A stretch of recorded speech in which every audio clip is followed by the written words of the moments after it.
এদিকে পুরো ঠান্ডা, ভিতরের রাস্তা এরকম জ্যাম কেন?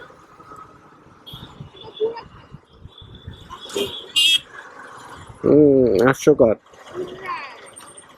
ভিতরের রাস্তায় অনেক ট্রাফিক, বাইরের রাস্তায় traffic com. So we have to take U-turn from here.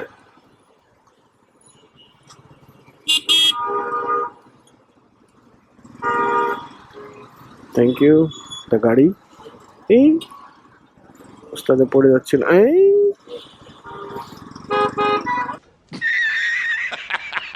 Wait for it.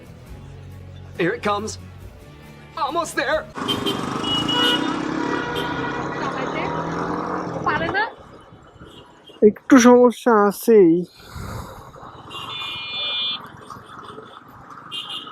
আমার বউ এখন বাইক যদি একটু অন্যরকম দেখেই চালানো, মানে পারে না।